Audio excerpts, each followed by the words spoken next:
So West Central really started out as one of Fort Wayne's first neighborhoods. The section right on Wilt Street, Jones Street, Labina.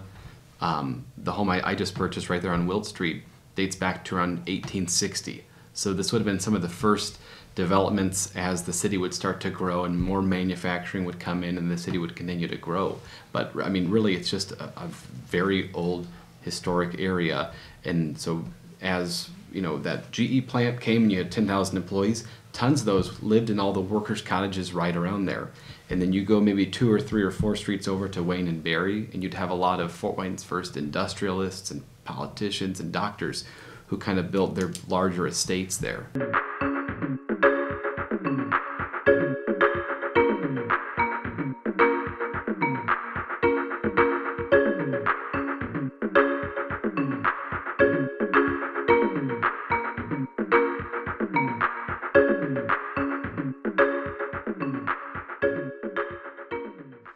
Well, welcome to another episode of Neighboring, our podcast at NeighborLink, where we attempt to ask a couple of questions. One of those questions is, what does it mean to be a good neighbor?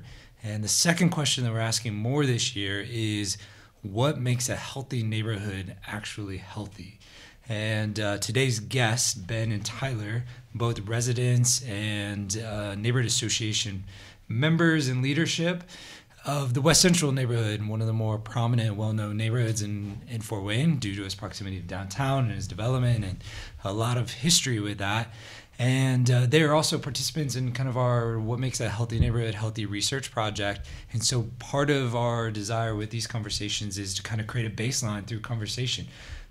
Much of these projects spend a lot of time affirming what we already kind of feel and know. And for you guys, have done a ton of research, which I want to hear more about already, and then really trying to figure out, like, through conversation. So as we get through this research and later this summer and what we learn, and do we know what we're talking about? What else did we learn? What are we learning from some other neighborhoods? But I'm pretty sure we're going to find out something. I mean, I feel like we're on to something here, but the data's going to reveal and see, you know, what's really in store. Well, Ben and Tyler, thank you for joining us on Neighboring. Would love for you guys to introduce yourselves individually and tell us how you got connected to West Central and what caused you guys to move in there individually. Okay. I mean, Ben, you want to? No, go ahead, sir. I'll start off. So longtime resident of Fort Wayne, grew up here on the north side, went to Northrop High School, was always involved in music things, went down to Indiana University, and then I lived in Columbus, Indiana for 3 years. So kind of spent 7 years away from Fort Wayne. And always wanted to make the leap back up to Fort Wayne. I had friends who would say, man, you know, the kind of tides changing in Fort Wayne, it's a pretty cool place to be. I'd come back each Christmas and each summer and you'd see the new ballpark, or you'd see, some of the new festivals downtown, or the new Ash Brokerage building. And it just seemed like it was a really cool place to be. And you'd also look at real estate prices, and it was just an affordable place to be. So I made the move back to Fort Wayne in January of 2017. I lived at the Harrison in one of those ballpark apartments. So it was a great place to really move back to. Could have friends and family over. We'd watch the ball games, have 30 nights of fireworks. And that actually falls within the West Central boundaries, right there, kind of smack dab in the middle of it. So when my 1-year lease was up, I made the move into a smaller studio apartment back right in the heart of West Central on Wayne Street, and reached out to Ben, I think, and said, hey, Ben, I'm looking to get involved in this neighborhood. I really like the character. I like the folks in it. It just seems like a really cool place to be. And was invited to the board and said yes to a lot of things that were thrown at me and responsibilities, and moved up here to be vice president. So it's been a really cool, exciting run. And way to get involved. Mm-hmm. What, say that again? Said way to get involved. Yeah, I was yeah. impressed. Like, I mean, you didn't have to, but you made a point to not only reach out and contact Ben, mm-hmm.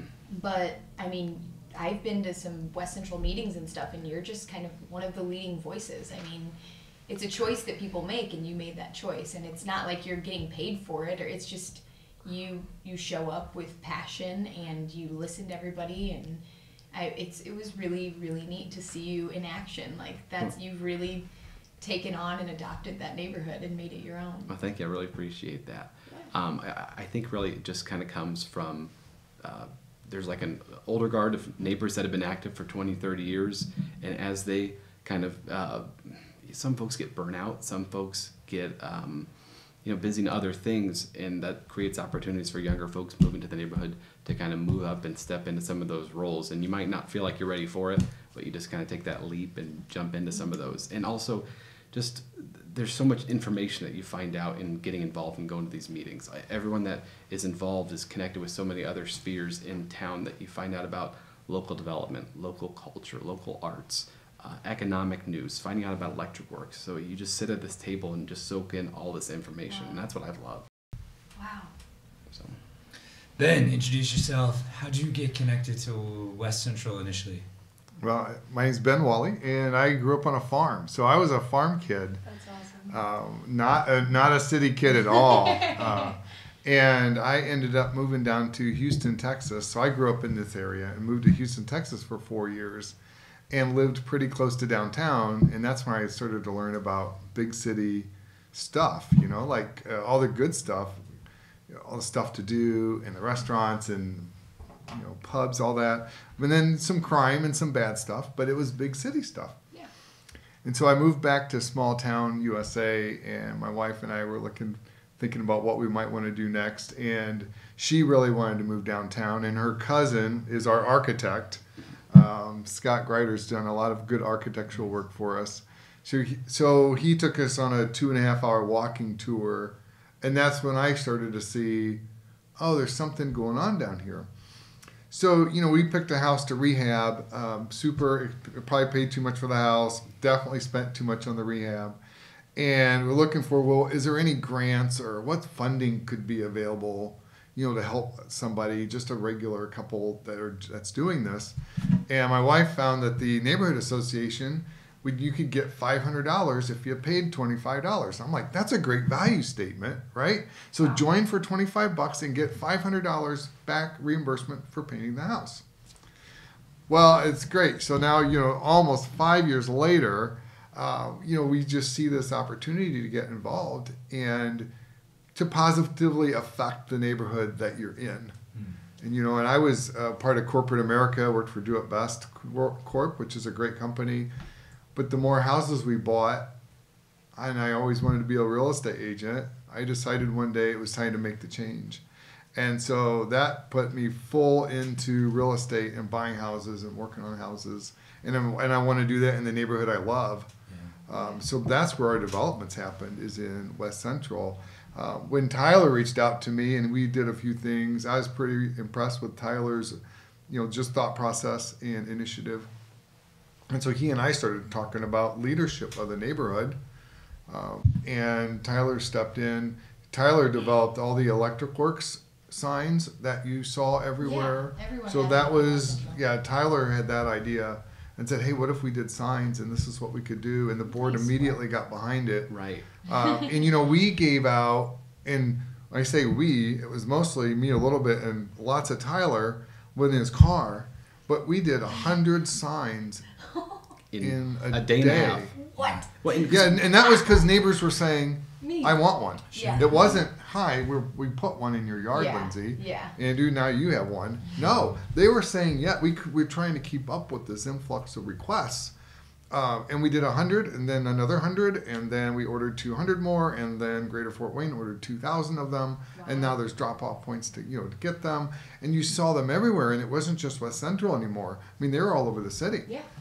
Ben, for those that may not know much about the Electric Works project, just give like a quick summary of what that project, because it is connected to your neighborhood and adjacent. Yes. So just give like an audience member that maybe doesn't know what that project, what it is. Absolutely, yeah, thank you. So the General Electric used to have, many buildings here, lots of workers. I mean, there was 10,000 workers that would walk into work every day at the General Electric campus. And it's been shut down and sunsetted and was starting to decay.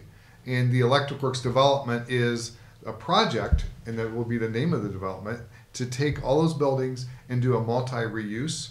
So you'll have some residential living, you'll have light industrial or light commercial, you'll have retail, you'll have pubs and bars. And the core thing that makes that work is that they find a an educational facility that will do an innovation center so people can go in and create an event. And then they needed a food market. And so they were able to secure both of those early on.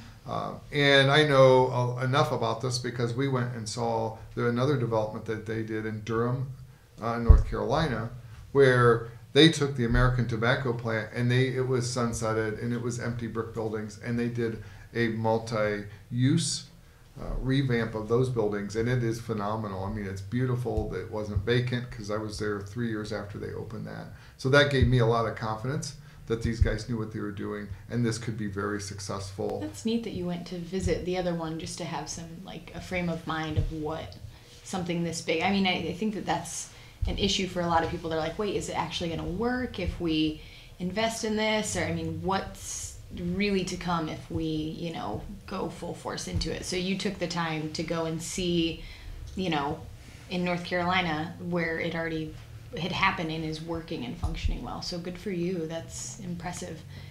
To be fair, we were on vacation in North Carolina, and so, right, but I'm like, we've got to take the extra 2 hours.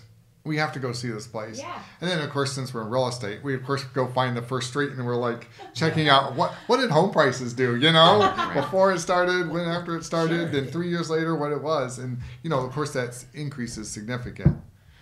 But, you know, it was a neat experience. So I came back because, you know, we were really concerned about the Electric Works project and what does it do to quiet residential streets. What does it do for parking? Because there's lots of street parking today. Will residents be able to park their cars in front of their homes? I mean, we had some, what we felt were really valid concerns, and then also the quality. But when I went down there and saw how well it worked, that gave me a lot of confidence to get on board. Yeah. It's one of those big projects here in Fort Wayne that is a bit controversial in terms of support, not support. It's a huge project. It's a big deal for Fort Wayne and for a neighborhood that it touches. There's lots of additional factors, and more people asking, is all development good development, is really necessary, and asking about what are both the positive and negative impacts. Because yes, this is great, and if nothing happens, then that's not any better, but we should be asking these deeper questions. There are lots of conversations around Electric Works. I feel like we could have like 4 podcasts on that conversations. To keep on, try to paint a picture of West Central. So West Central really started out as one of Fort Wayne's first neighborhoods. The section right on Wilt Street, Jones Street, Lavina. The home I just purchased right there on Wilt Street dates back to around 1860. So this would have been some of the first developments as the city would start to grow and more manufacturing would come in and the city would continue to grow. But I mean, really, it's just a very old historic area. And so as, you know, that GE plant came and you had 10,000 employees, tons of those lived in all the workers' cottages right around there. And then you go maybe 2 or 3 or 4 streets over to Wayne and Barry, and you'd have a lot of Fort Wayne's first industrialists and politicians and doctors who kind of built their larger estates there. So it's neat hearing the names of some of these folks that used to live in those bigger, maybe 3,000, 4,000 square foot cool brick homes on Wayne and Barry. A lot of the downtown streets are named after them. There's Sweeney, there's the Theme, a lot of the parks too, with like Sweeney Park and a couple of the other ones. So as Fort Wayne's grown though, and you had more of like the 50s, 60s where the suburbs really became where folks wanted to move out of the city, kind of West Central dipped a bit, and you had a lot of those larger mansions and homes go into disrepair so that they could stay up. A lot of them got chopped into 4 or 5 apartments. So you had these beautiful grand homes where then now folks are taking the kitchen and cutting it in half and dropping a toilet and a bathtub in there.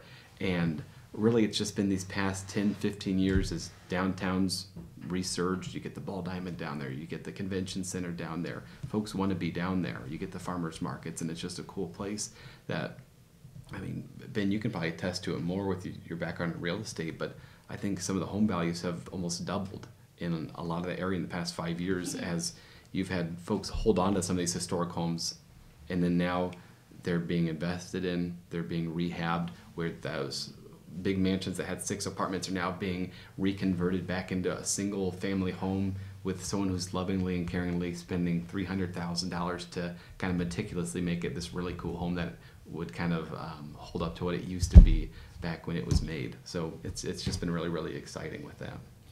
Ben, we were talking a little bit before we got started about West Central kind of having multiple zones. West Central has a few kind of corridors, some major roads, defining things like a railroad track that kind of split things up, which kind of changed the dynamic or impact some of the dynamic. Can pick up where Tyler left off in terms of some of the key characteristics that makes West Central unique in terms of, while the public perception kind of gives you this one area, there are other areas too, but... Yeah, no, thank you. So as Tyler, I think, very well described, workers' cottages and then larger estates, what most people thought of West Central was Wayne Street and Berry Street, and that was West Central.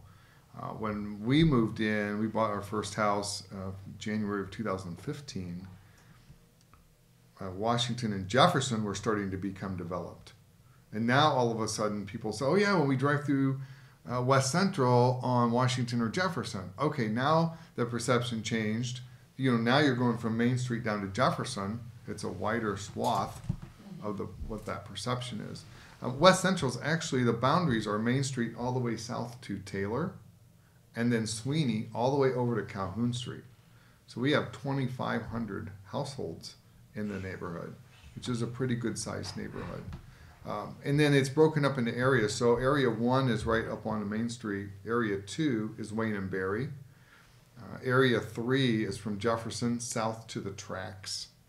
Area 4 would be from Broadway over to Brackenridge, kind of that Fulton Street area. Mm-hmm. And then area 5 goes from the railroad tracks down to Taylor Street. So where Tyler was talking about the bigger estates, well, those were the richest people. They had the biggest, fanciest homes. And then, you get down to workers' cottages, then that just becomes this mix of homes in the rest of these areas. You have some larger homes, you have some smaller homes in there.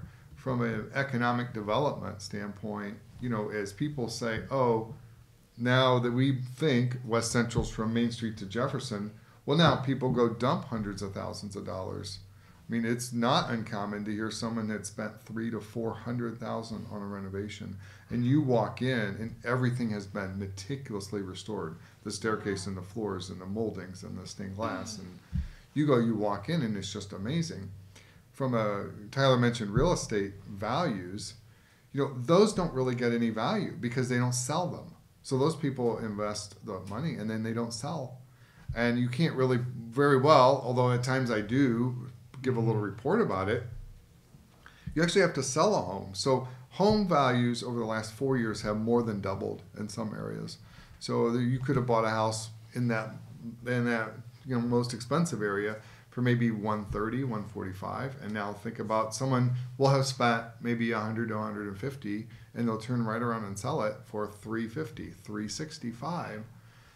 That's more than double in 4 years.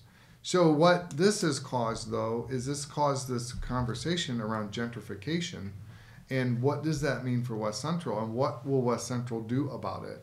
We have goals of signage and some infrastructure, branding, some goals that we've been checking off the list, but I think our biggest challenge right now is gentrification.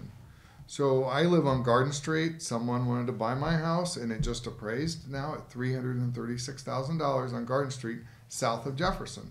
So now people will start to go, oh, now it's Main Street down to the tracks, right? I mean, it has grown quickly over the last 5 years. Downtown has really done a lot for that. The city's helped. The city's picked out 10 homes that they did themselves to help generate.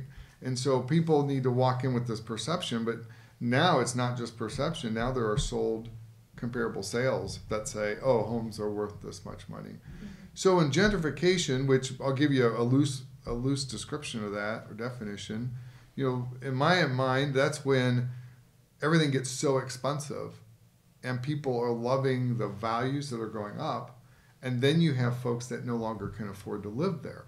And in the beginning, the folks that were committing crimes or were very tough to live by, those are the first people that are, it's a real visible example, and they leave, and you go, great, this is really good. Look, it's changing. Homes aren't vacant. They're getting fixed up. You know, the people that weren't as good a fit or now have moved out of the neighborhood until you meet, and I met this guy. His name was Bill. He was an older guy, and he was losing his apartment, and he couldn't afford much. And the owners of that apartment, that multi-unit place that Tyler described, they ask everyone to leave. They're converting it back to single family so they can sell it and they can make money. Because they see the market has come up to that point. Mm-hmm. Well, Bill's going on knocking on everybody's door. Hey, I'm looking for an apartment. I don't have much money. Well, everybody is investing all these dollars, and they've got, the rents are up. Bill couldn't find a place. I don't know where Bill went. Yeah. So that's now the downside. Where I go, that's a downside of all of this development.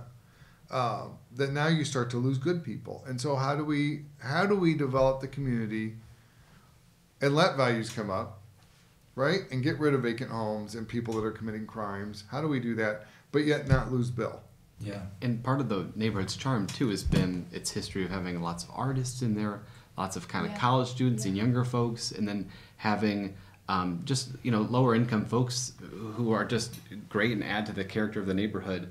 And as the tide continues to rise up, you know, without programs or assistance or, you know, dedicated artist housing or things like that being forecasted and thought of, we could lose some of that character, and it becomes a lot of these, you know, typically tends to be kind of like empty nesters or folks that can come in and purchase these homes and drop $300,000-$400,000 on it, and it changes the character of the residents that live in the neighborhood.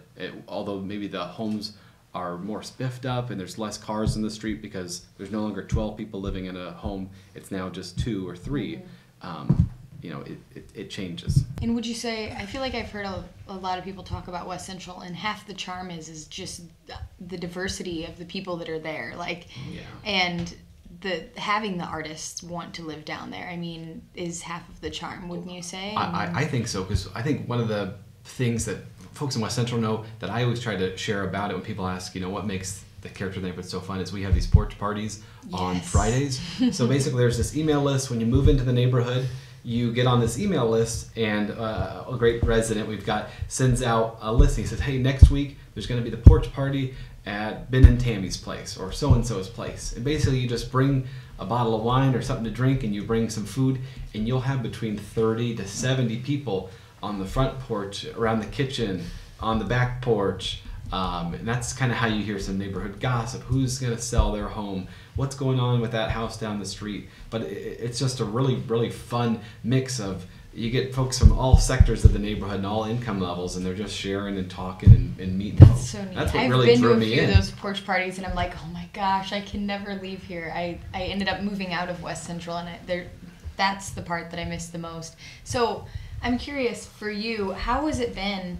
I mean, you're moving in, you're young, but you're taking charge. Have you felt like really welcome by, you said, like the old guard? Like, what's that relationship like, moving in and kind of, you know, there's people, I've been here for 20 years, or I'm, you know, like, right. And who are you? You're this young kid. What's that like, that generational? I think it's, and I can even sense it too. And when you take on more roles, you kind of get your arms wrapped around it, and you say, this is my stuff that I'm going to do because I know how to do it.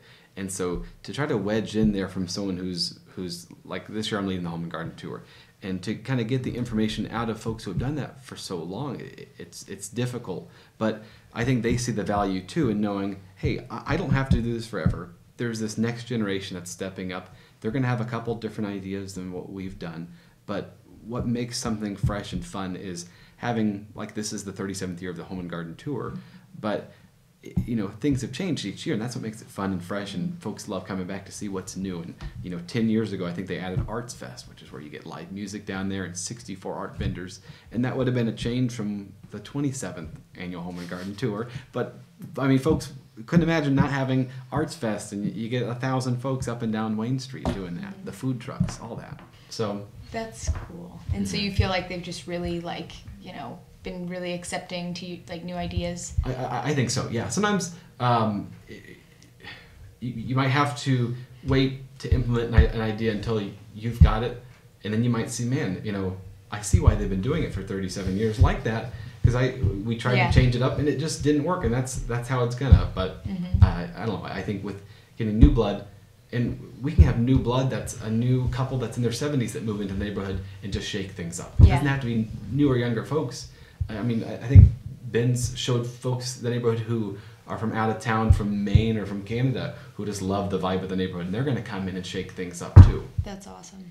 So the Home and Garden Tour has been going on for a while, and it's definitely something we'll have to talk about on this podcast, because it's just really kind of like, people look forward to it like it's a big festival or something. The Home and Garden Tour is really something to see. But you guys put a lot of effort into it. So can I ask, what are some things that you're wanting to do that's different than all of the other 30-some years? Can you share a few things with us? Yeah, I'd like to jump in. Yeah. So as we talked about these different areas, we have homes. Instead of just the houses being on Wayne and Berry, and sometimes Jefferson, we're actually showing houses this year on Garden Street and over on Rock Hill Street and over on Jackson Street and maybe off of Lavina Street.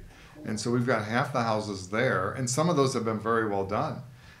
But then the question was, how do we move people from Wayne and Berry, or how do people get, because it's a little bit wider footprint now.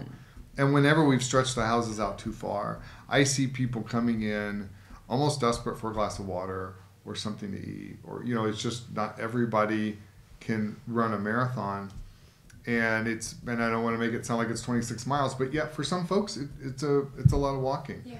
So Tyler did some research and found that we could afford a trolley that would do a loop with several spots to make it easier, so everybody would have a chance to get through all the houses and see a different part of the neighborhood.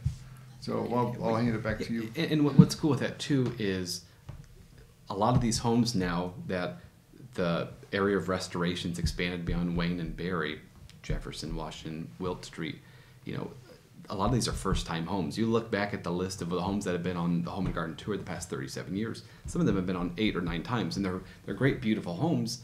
But it's really cool if someone's come all 37 years, they're going to see a number of new homes that have never been on before.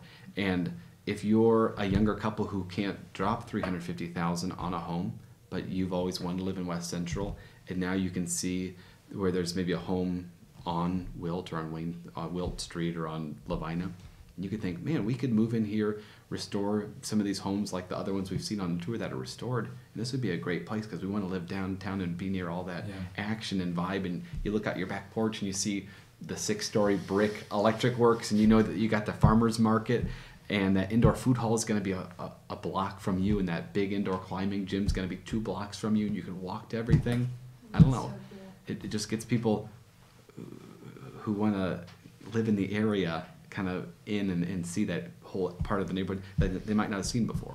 Yeah, and you're seeing somebody else. Like, you're literally walking through their home and like, yeah, we did it. Like, it's possible. Because, I mean, when you're walking into a home like that, you're like, nothing's possible here. Like, I mean, just naturally, I think most of us are like, whoa.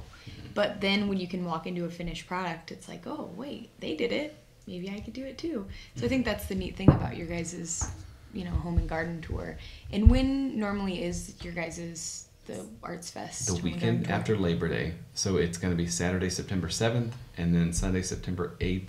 It generally starts at 11 o'clock and then runs to 5 o'clock to tour the homes.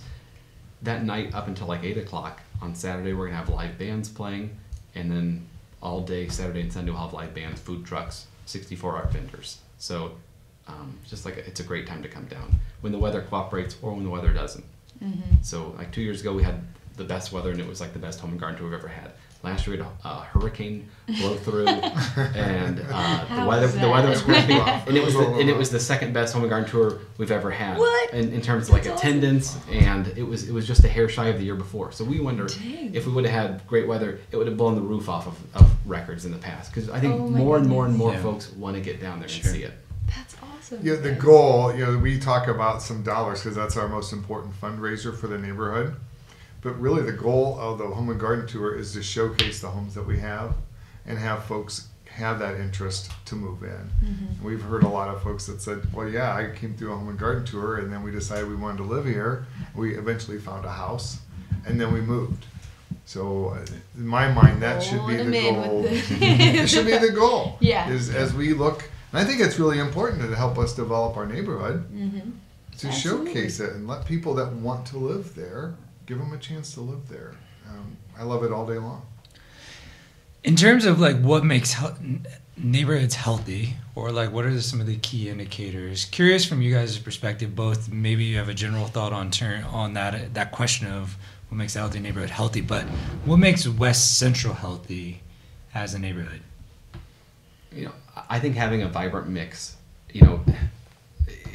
Some folks think if you have all homeowners and no renters, because some people might say, well, when you have people that rent homes, they're less invested in it. They're less likely to maybe shovel the drive and things like that. But with having a portion of the neighborhood be rentable, you can get folks that come in and can temporarily live in the area, maybe for college, for work, and find out they love the area, and then make that next jump and maybe live and move in. So because if you could only come to the neighborhood if you bought a home, that just kind of excludes a large number of folks. Oh, yeah. What's the rental ownership mix in West Central? Do you know off the top of your head? I think it's 60-40, 60 homeowner, 40 rental, I think. It keeps changing. Yeah. There are less rentals today than there were yesterday, but I think it keeps changing.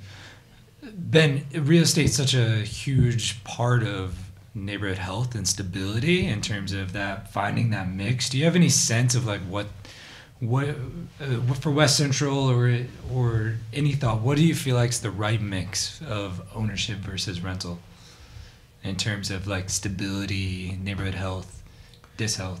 I think it could stay at 60-40. I think we might even get to 70-30. One of the things that I think is important to delineate between an absentee landlord and a resident landlord. So lots of us in West Central are multi-property owners because, sometimes it's just you want to control those properties. Sometimes maybe 10 years ago before me, I heard folks would buy the house next door because the tenant that was there was pretty rough to live by. And so they would buy it, have that tenant leave, and they would fix it up and they would get a new tenant. So I think with the right mix with resident landlords or folks that are invested in the neighborhood and are going to maintain the house and do good things and have good people live in them, I think it's really important for the diversity of the neighborhood to have that mix, homeowner and renter. That's a great distinguishing point. We often just hear that percentages being bad, but you're describing another layer to that whole conversation, which is really important for neighborhood health. What are some other things that you would kind of say that makes West Central healthy? I think you have to have houses. And so when I first came into the neighborhood, everyone was fighting to save houses. And they needed to do that because they were getting torn down and they didn't want them torn down. And one of the comparisons, if you go to East Central doesn't have very many houses left, but they were all torn down. And we didn't want that to happen. So we went through a period, and I heard myself say, well, to have neighbors, you have to have houses.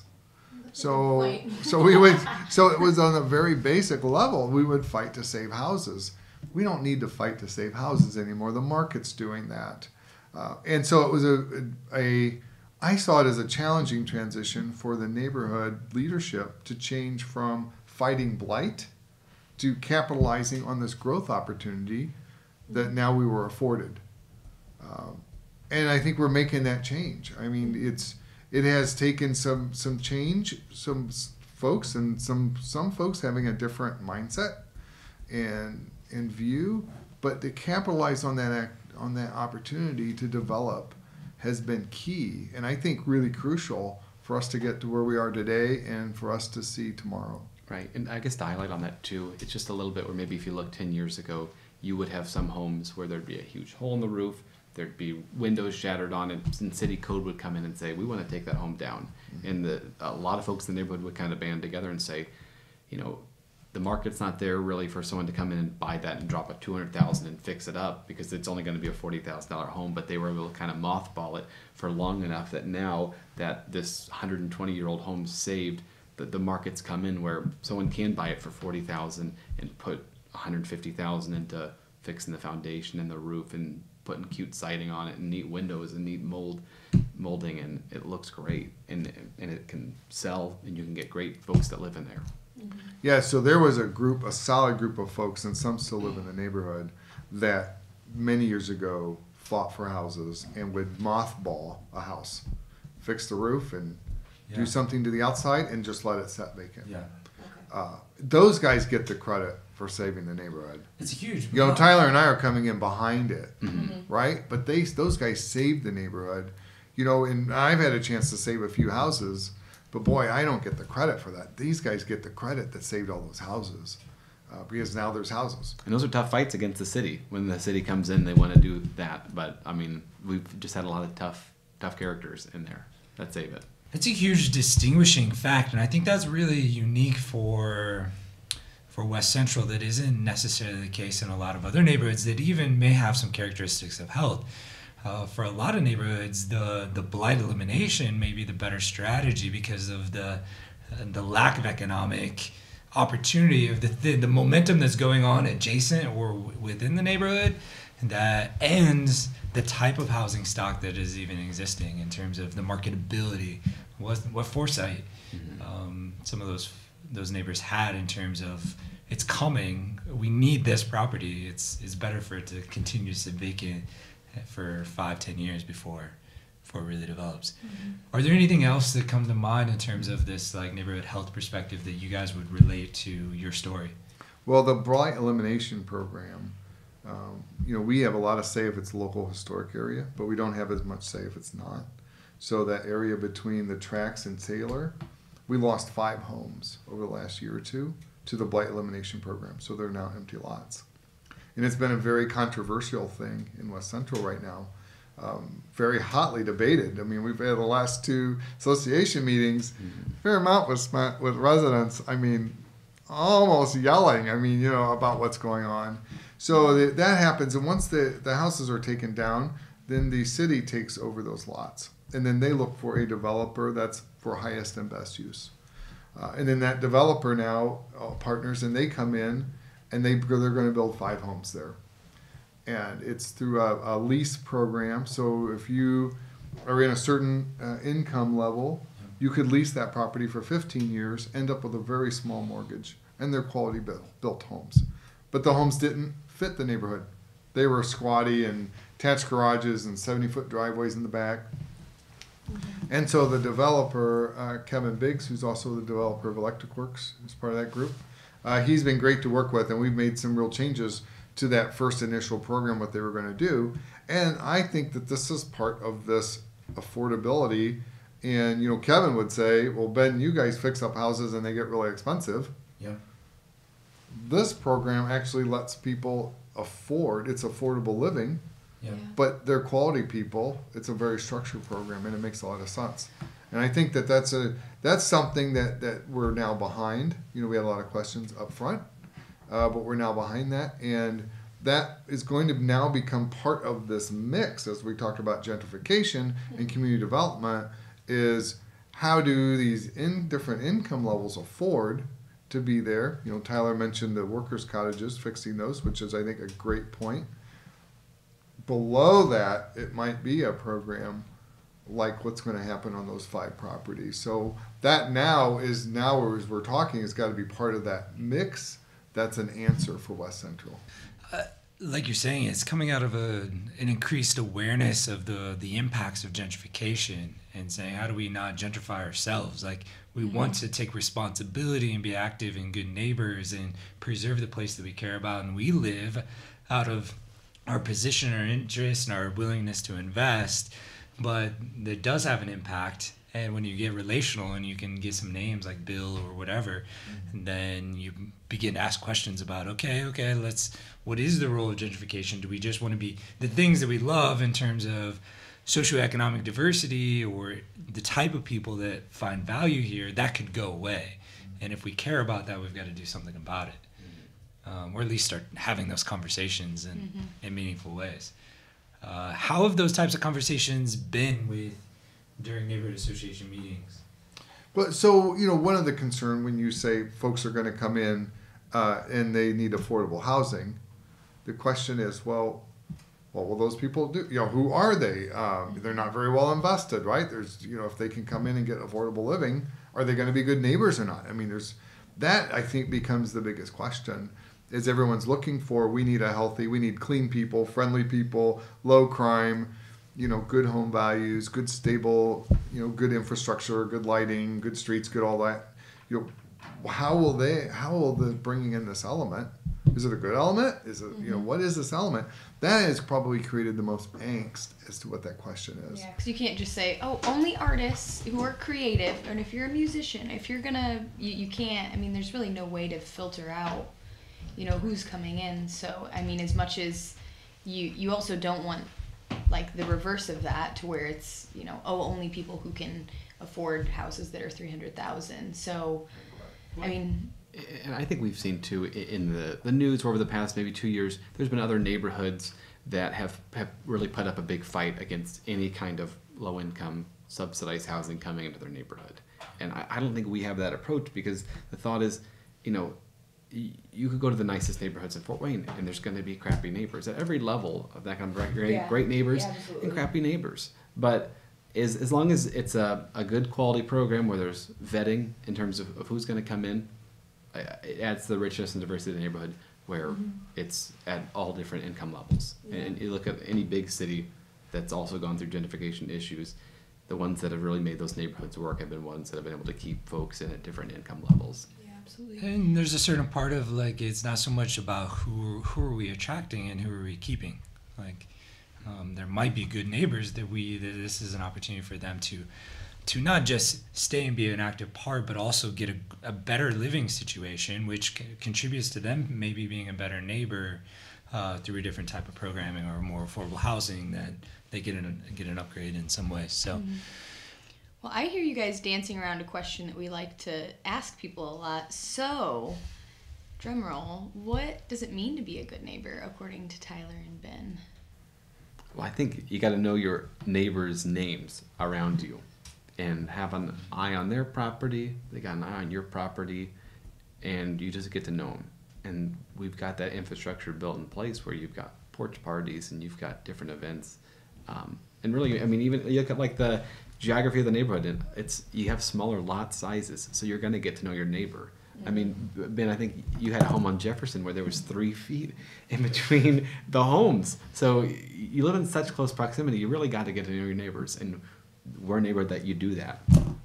Yeah, I guess you guys don't have like driveways that people drive up in, then they go in the garage, then they go in their houses. It's like, that's not the structure of West Central for the most part. We don't want to see attached garages. I mean, we literally will fight for a detached garage and a front porch. Awesome. Because we think that whole mindset, which is suburbia, you go home, you shut your garage door, and then that's all you see. I meet lots of people, all over Fort Wayne, and they a lot of times, well, I wave at my neighbor, but they don't know their neighbors. And when you have a porch party, the first house we did, the house was all jacked up, and you could literally just crawl right into the basement.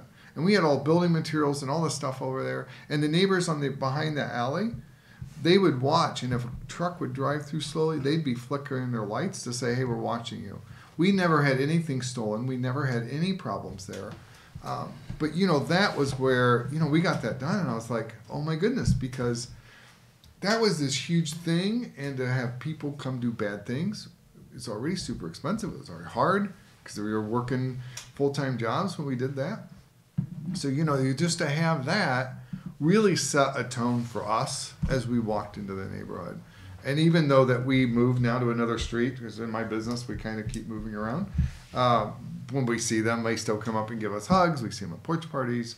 We still see them often enough. And we'd consider them very, very good friends. And they're welcome to come in our house at any time. That's so neat. So you'd say being a good neighbor is looking out for each other and basically creating a type of family where one another and you're spending time together and investing in one another. And you're visible. I mean, I think when we were talking about how do you, like, what's the brand of the neighborhood? We're like a front porch neighborhood. And that's where all these homes have these really neat porches on the front, and the homes that are getting restored are getting porches built on them. Because I'd almost challenge anyone who doesn't live in the neighborhood to take any of the River Greenway trails, because they all almost intersect in the neighborhood. and go up any of the streets, and you'll just see people on the porches Friday night, Saturday night, just just wave. It's friendly people. I've never thought of that before. Like, I mean, just the first time that I was like, oh yeah, if you have a garage, you go in your garage and you're gone. Like, and then a front porch is the very opposite of a garage. You're sitting out on it. You can see everything that's happening. I mean, to be able to have that awareness of who's out there, who lives next door to you, what their names are. I mean, that's where that happens, is on that front porch in your front yard. That's where that conversation's going to happen. So, I mean, it's just really a beautiful idea that it's so much more than a place where you sip your tea. It's a place where you meet your community. So, nice. Yeah, there's a lot of wine that gets drank. Yeah. A lot of wine. Sorry, did I say Central, tea? I meant wine. Yeah, West Central, we joke that West Central is kind of a drinking neighborhood at times. It feels that way. Even in the backyards, we don't recommend the 6-foot privacy fence. Yeah. We would recommend a 4-foot picket or 4-foot, or even the 5-foot cedar fences that have the lattice work, just so you can see your neighbor when you're in your backyard. We also think it's an important part of it. Yeah, and that's such a great point on like the role of influencing and offering those types of suggestions, or even in times creating certain codes for fence size often is looked at as a negative. Like, how dare you tell me to build your fence? But in terms of creating a community and a culture and an expectation that is mutually beneficial for the relational engagement and the health and safety of the neighborhood, once you start telling a different narrative with those ideas, then it starts to connect with people and saying that, maybe if that's not kind of in your realm, maybe this isn't the right neighborhood for you, because it's going to get real personal around West Central. So, be ready for that in some way.